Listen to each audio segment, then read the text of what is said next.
Not every classic album comes into the world with flashing lights and billboard numbers. Some albums start as whispers, ignored, misunderstood, even written off, but years later they are recognized as masterpieces that shaped the culture. Today we are looking at 4 albums that didn't chart on the Billboard 200 when they dropped, but grew into undeniable hip-hop classics. MF Doom's Operation, Doomsday, Black Star's debut, The Pharcyde's Bizarre Ride 2, and The Little Brothers Listening. Operation Doomsday isn't just an album, it's a resurrection.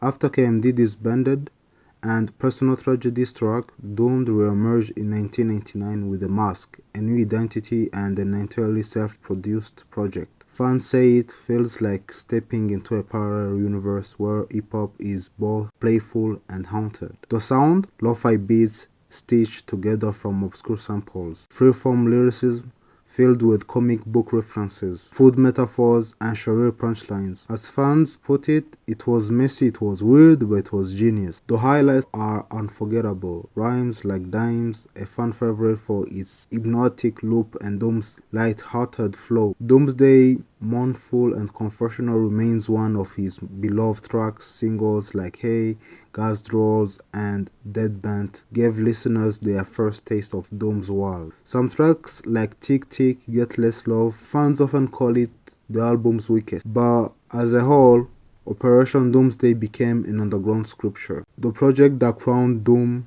the masked villain hero of hip-hop. No Billboard entry, but his cultural footprint is immeasurable. In 1998, while mainstream rap was filled with shiny suits and radio-friendly singles, two MCs from Brooklyn came together with something different. Mos Def, now Yasin Bey, and Talib Kweli formed Black Star. Their name a nod to Marcus Garvey's Black Star line, a symbol of Pan-African pride. Their debut album didn't touch the Billboard 200, but critics praised it immediately. Fans say the project feels like Brooklyn philosophy over beats. The chemistry between the two is electric. Kweli's rapid-fire lyricism balancing Mos Def's soulful, rhythmic delivery. Definition became the standout single, a catchy but conscious anthem. Respiration featuring Common is a fan favorite, often called one of the best hip-hop songs ever written of his vivid portraits of city life. The one track fans argue over is Children's Story. They are imagining of Slick Rick's classic. Some love the creativity, others think it doesn't match the original's charm. But beyond individual tracks, the album's legacy lies in its influence. Fans on forums say, "This album taught me to think critically through rap." And though both artists went on to strong solo careers, the magic of this one collaboration still resonates decades later.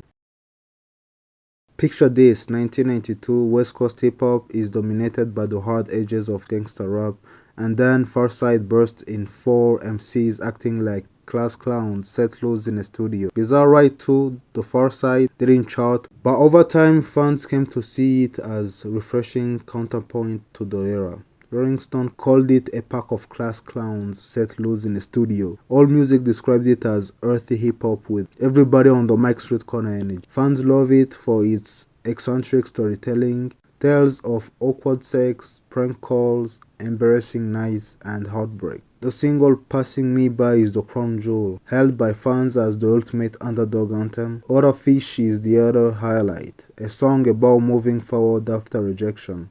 Your Mama, a fan favorite, is basically a heroic marathon of the dozens, a throwback to the playground battle. But not every track lands equally. Some fans say I'm that type of nigga or on the DL, feel like filler, while others defend them as part of the group's goofy honesty. Still, the album's mix of humor and vulnerability carved it into history. As one fan wrote, Pharcyde showed that hip-hop could laugh without losing its soul.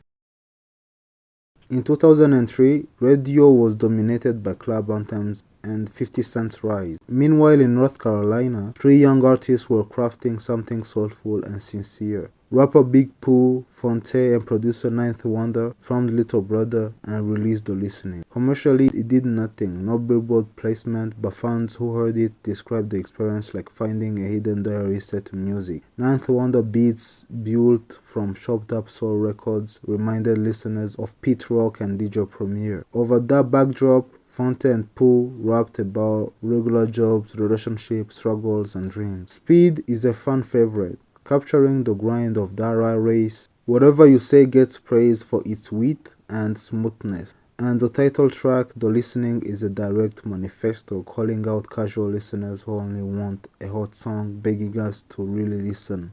Not everything is perfect.